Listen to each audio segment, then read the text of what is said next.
Halo teman-teman, Assalamualaikum warahmatullahi wabarakatuh. Kita ketemu lagi di channel Hobbyholic, channel yang selalu berbagi inspirasi dan tips kreatif. Nah, pada kesempatan kali ini teman-teman, saya akan memberikan tips memanfaatkan kait pembuka kaleng bekas seperti yang saya tunjuk ini ya teman-teman. Akan saya berikan fungsi rahasia dari pembuka kaleng ini teman-teman.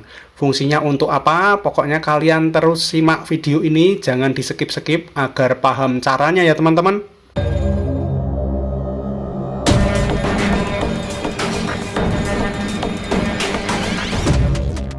Oke teman-teman, langsung saja. Jadi pembuka kaleng seperti ini, nah fungsinya seperti ini ya teman-teman. Ketika dia ditarik ke atas itu akan membuka bagian kaleng yang ada lubangnya ini teman-teman. Nah biasanya kaleng-kaleng bekas kemasan minuman ini kalau sudah tidak dipakai itu hanya akan dibuang menjadi sampah atau hanya akan berakhir di tempat rongsokan ya teman-teman. Padahal bagian ini, bagian kait pembukanya ini dia sangat bermanfaat sekali teman-teman. Langsung saja saya akan memberikan tips bagaimana cara menggunakan kait pembuka kaleng bekas ini. Pada tips pertama kita membutuhkan 2 buah kait pembuka kaleng bekas seperti ini. Nah ini akan kita kombinasikan dengan sebuah barang yang sering kita pakai untuk sehari-hari kita teman-teman. Nah ini akrab sekali dengan kehidupan kita sehari-hari.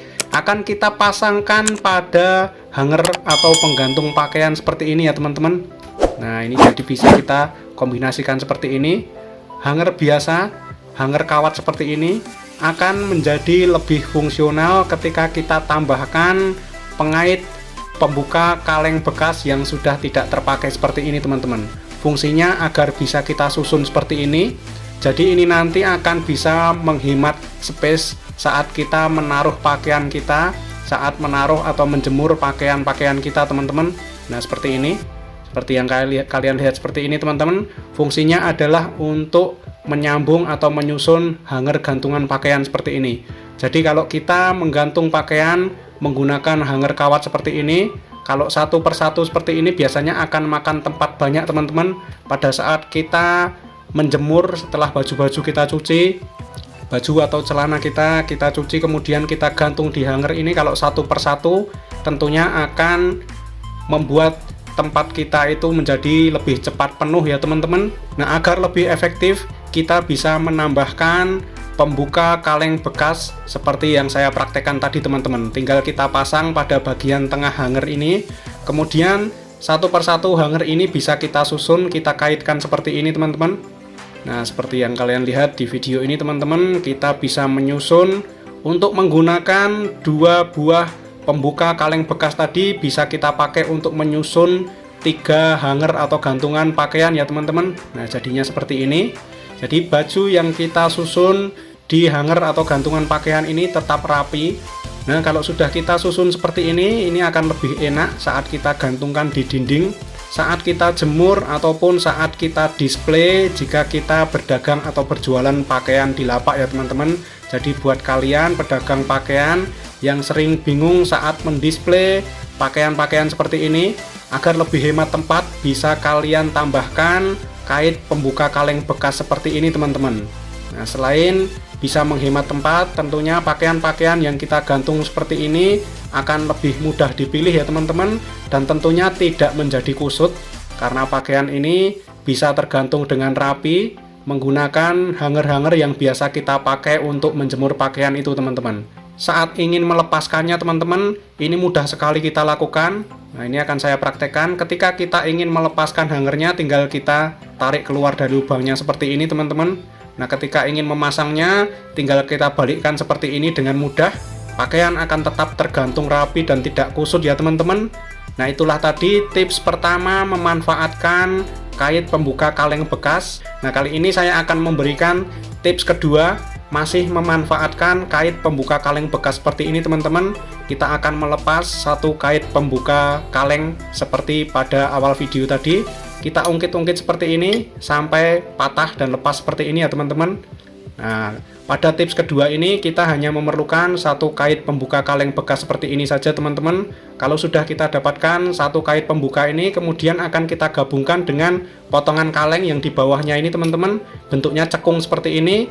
Lalu kita memerlukan alas yang tahan panas teman-teman.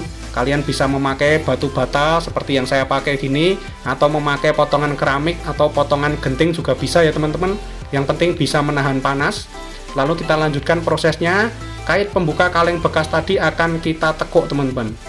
Akan kita tekuk menggunakan bantuan alat tang seperti ini. Lalu pelan-pelan menggunakan jari atau jempol kita tekan seperti ini teman-teman. Nah, kita atur posisinya sampai bentuknya dan tekukannya itu sesuai dengan yang kita butuhkan. Nah, kita tekuk seperti ini. Jadi ini nanti akan kita letakkan pada bagian potongan kaleng tadi teman-teman, yang bentuknya cekung tadi, agar dia bisa berdiri seperti ini ya teman-teman. Nah, kemudian kita memerlukan satu lembar tisu kecil seperti ini. Lalu tisu ini bisa kita gulung teman-teman. Kita gulung-gulung seperti ini. Gulungan tisu ini nantinya akan kita masukkan pada kait pembuka kaleng bekas yang sudah kita tekuk tadi teman-teman. Nah, setelah kita gulung-gulung seperti ini, lalu kita masukkan dengan posisi seperti ini teman-teman. Nah, kita masukkan pada lubang kait pembuka kaleng bekas ini. Kemudian bagian belakangnya agak kita tarik keluar. Lalu agar tidak kepanjangan kita potong ya teman-teman. Panjangnya kita sesuaikan. Lalu kita taruh kembali pada potongan kaleng di bagian bawah yang bentuknya cekung tadi teman-teman. Kemudian bisa kita basahi dengan oli bekas seperti ini. Nah, saya menggunakan oli bekas ini sebagai bahan bakarnya teman-teman. Kalau tidak ada oli bekas, kalian bisa memakai minyak goreng, baik itu minyak goreng baru ataupun minyak goreng bekas atau jelantah ya teman-teman. Yang penting bahan tersebut bisa terbakar. Nah, kalau sudah terpasang dengan baik bentuknya seperti ini siap kita nyalakan atau kita bakar teman-teman. Nah, tisunya tadi fungsinya sebagai sumbu. Nah, alat kedua yang kita buat ini fungsinya sebagai penerangan darurat teman-teman. Jadi kalau kita mati lampu di rumah kita dalam kondisi sering sekali mati listrik, mati lampu dalam keadaan gelap seperti ini, kita bisa membuat alat tadi dari kaleng bekas teman-teman, lalu kita kombinasikan dengan tisu. Jadi bisa kita nyalakan sebagai tintir atau lampu darurat. Jadi kita tidak perlu panik lagi saat mati lampu, kita bisa menyalakan alat ini tanpa repot-repot boros-boros sering membeli lilin teman-teman.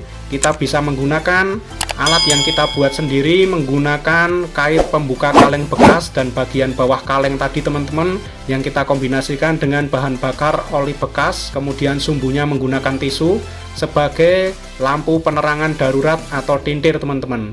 Oke, itulah tadi 2 tips memanfaatkan kait pembuka kaleng bekas yang biasanya hanya dibuang menjadi sampah teman-teman. Semoga ini bisa bermanfaat. Jangan lupa tinggalkan like dan komentarnya. Yang belum subscribe, jangan lupa subscribe channel Hobbyholic. Sampai ketemu di konten-konten selanjutnya. Terima kasih dan wassalamualaikum warahmatullahi wabarakatuh.